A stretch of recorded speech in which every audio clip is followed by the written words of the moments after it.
Hello student, good morning to all. Today we start our new chapter, our environment, energy flow in the ecosystem. हमारा पर्यावरण पारिस्थितिक तंत्र में ऊर्जा का प्रवाह. You had studied in class 9th that the habitat of Kani machli in Kutumsar Cave. You had also studied about the habitats of several other organisms in the same chapter. 9th कक्षा में आपने पढ़ा था कुटुमसर गुफा और उसमें रहने वाली कानी मछली के बारे में पढ़ा था. इसके अलावा भी आपने बहुत सारे ऑर्गेनिजम्स के हैबिटेट के बारे में, उनके आवास के बारे में पढ़ा था. Habitat is very important for the survival of organisms. The interrelationship of abiotic and biotic factor in the habitat of an organisms play an important role in its life. Habitat जो है वो किसी भी animal के लिए बहुत बड़ा role करता है उसके लाइफ में सर्वाइव करने के लिए, जीने के लिए. और उस हैबिटेट में जो बायोटिक और एबायोटिक फैक्टर्स होते हैं, जो लिविंग और नॉन लिविंग थिंग्स होते हैं, वो भी ऑर्गेनिजम्स के सर्वाइव करने में बहुत इम्पॉर्टेंट रोल जो है वो प्ले करते हैं.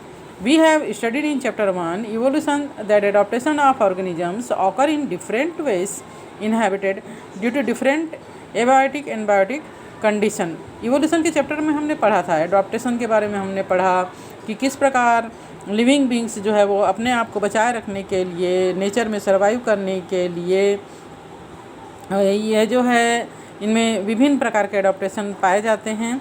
और इस प्रकार इनमें जो एडाप्टेशन पाए जाते हैं उसी के थ्रू ये एबायोटिक और बायोटिक कंडीशन में अपना जो लाइफ है उसको सेव रख पाते हैं. The population of adapted organisms increases and impact the population of other organisms of the same habitat. Come let us to and do an activity to study the interrelationship of organisms in their habitat. अनुकूलित जो जीव होते हैं, जो adaptation लिए होते हैं, उससे क्या होता है कि जो ऑर्गेनिजम्स है उसकी संख्या इंक्रीज होती है, आबादी बढ़ती है.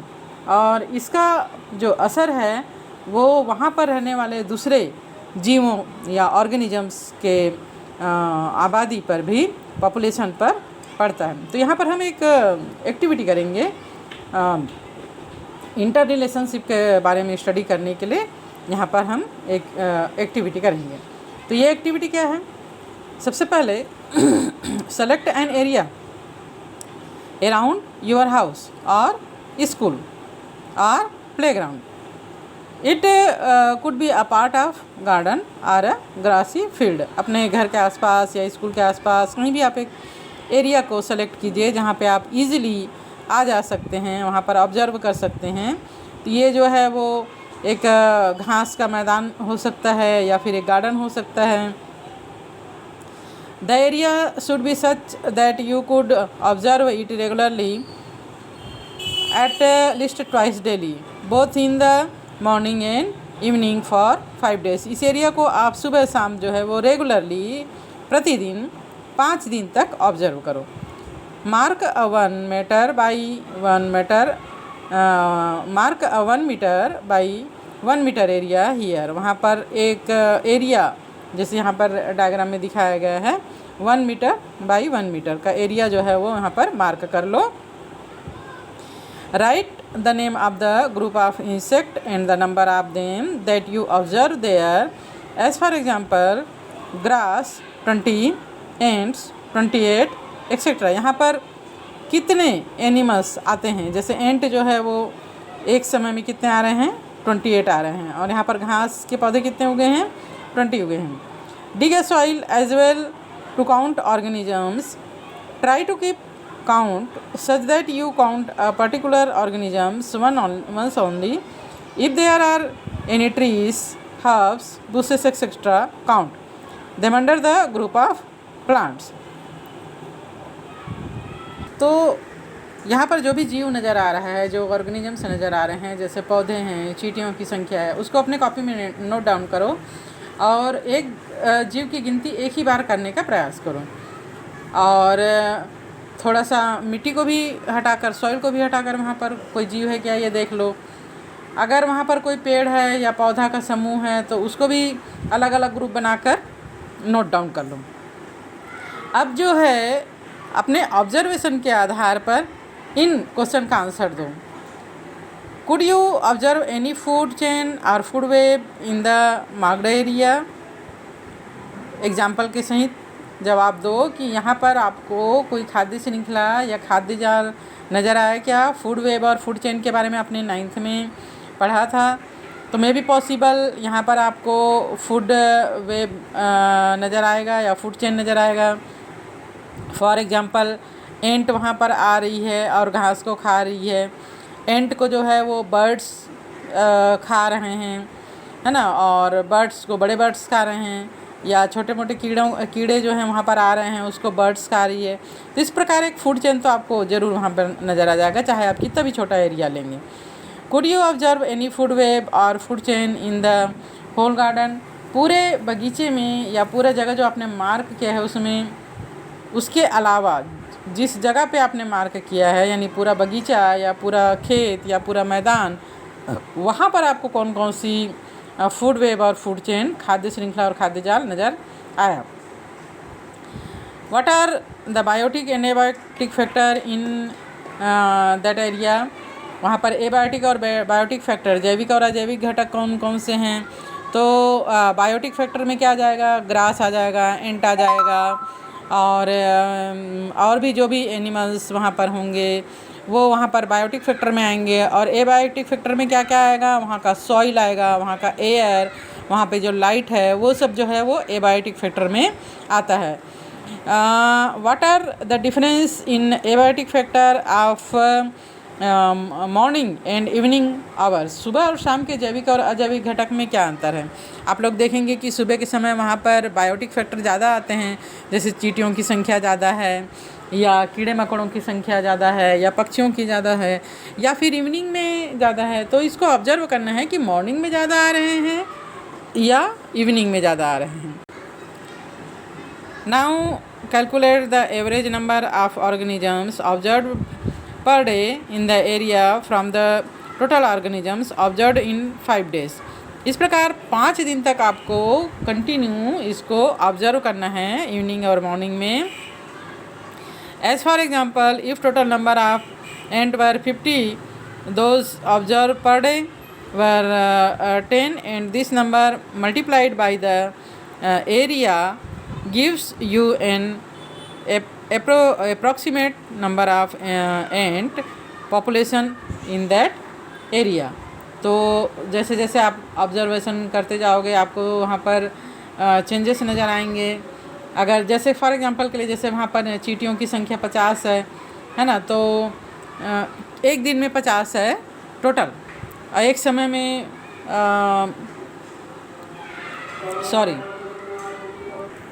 फॉर एग्जांपल के लिए जैसे चींटियों की संख्या अभी 50 है, फिर 40 है, फिर उसके बाद कुछ दूसरे दिन जो है वो 60 है, तीसरे दिन जो है फिर 40 है। इस प्रकार एवरेज पर डे अगर हम निकालेंगे तो इनकी संख्या 10 ऐसा हम मान सकते हैं। मतलब ये तो एक एग्जांपल है, वो आप जितना वहाँ पर देखेंगे ऑर्गेनिजम्स उसके आधार पर बोल सकते हैं। इस संख्या को चुने गए क्षेत्र के क्षेत्रफल से गुना कर देंगे। जैसे हमने 1/1 का लिया है तो उस क्षेत्र में चींटियों की जो आबादी है, पॉपुलेशन है, उसको जाना जा सकता है। Do you think that the organisms in the area have enough resource for their survival? क्या आप बता सकते हैं उस स्थान पर ऑब्जर्वेशन करके कि वहाँ पर जितने भी जीव हैं उनके लिए जो रिसोर्सेस हैं, है ना, मतलब जो भी साधन हैं वो क्या पर्याप्त हैं? तो इस प्रकार all organism in an area depend on each other and their environment for some basic needs like food, reproduction and shelter. कोई भी ऑर्गेनिजम्स किसी भी पर्यावरण में क्यों रह रहा है? क्योंकि वहाँ पर उसको भोजन मिल रहा है, फूड मिल रहा है, जो कि लाइफ का सबसे बेसिक नीड होता है। उसके बाद फिर वहाँ पर उसको शेल्टर मिल रहा है, आवास मिल रहा है, जिससे वो अपने आप को सुरक्षित रख पा रहा है। और फिर रिप्रोडक्शन के लिए उसको वहाँ पर सूटेबल एटमॉस्फेयर मिल रहा है. We can study this interrelationship of organisms and their environment on the basis of interrelationship between biotic components, as well study this with the help of food chain, food webs and ecological pyramids. सजीव घटकों के बीच में जो living beings हैं उनके बीच में जो निर्भरता होती है विभिन्न प्राणियों में, जैसे भोजन संबंध, जैसे कीड़े मकोड़े की चिड़िया खाती है, चिड़िया को बाज खा जाता है, या कीड़े मकोड़े को मेंढक खाता है, मेंढक को चिड़िया खाती है, या सांप खाता है. तो इस प्रकार एक रिलेशनशिप होता है उनके बीच में खाद्य श्रृंखला के रूप में. और एक जीव एक ही दूसरे जीव को, माने एक ही जीव एक जीव के द्वारा खाया नहीं जाता या खाता नहीं है, बल्कि एक जीव को कई जीव खाते हैं. जैसे कीड़े मकोड़े की चिड़िया भी खाती है, मेंढक भी खाता है और मछलियाँ भी खाती हैं, है ना. मछलियों को मनुष्य भी खाता है, चिड़िया भी खाती है, सांप भी खा लेते हैं. इस प्रकार एक फूड वेब का निर्माण हो जाता है और एक पिरामिड का निर्माण होता है, पारिस्थितिक पिरामिड जिसको बोलते हैं, इकोलॉजिकल पिरामिड. तो वो सब चीज़ों का हम स्टडी इस चैप्टर में करेंगे. Interrelationship of biotic and abiotic components, the effect of environmental factor like soil, air, water, weather, climate, etc. on organisms, as well study this with the help of nutrient cycle. इसी प्रकार सजीव और निर्जीव के बीच में biotic और abiotic जो components हैं उनके बीच में आपस में कैसे इंटर रिलेशनशिप होता है. लाइक वहाँ कोई भी जीव किसी भी स्थान पर अपना शेल्टर बनाया है, उसका हैबिटेट है, तो वहाँ का वेदर कैसा है, वहाँ पर वाटर के सोर्स क्या हैं, वहाँ पर फूड के सोर्स क्या हैं, एयर कैसा है, क्लाइमेट कैसा है, लाइट है या नहीं है, टेम्परेचर क्या है, ये सभी चीज़ें उस जीव के लाइफ पर असर डालता है, इफ़ेक्ट डालता है.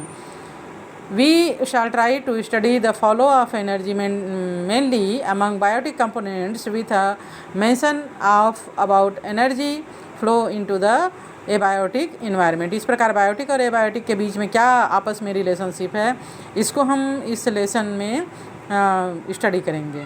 Food chain, food web, ecological pyramids, nutrient cycle are models that help us to study, present and understand the interrelationship of diverse organisms and their environment in either certain area or in general. This help to us to predict the environmental condition and make comparative studies of different area.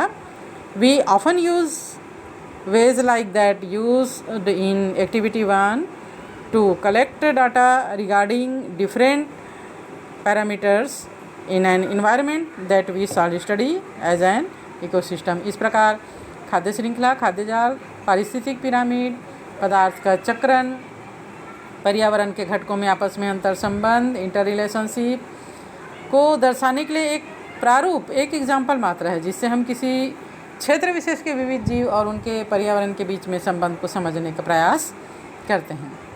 और ये जो प्रारूप है हमको अनुमान लगाने और अलग अलग क्षेत्र का तुलनात्मक अध्ययन करने में मदद करते हैं.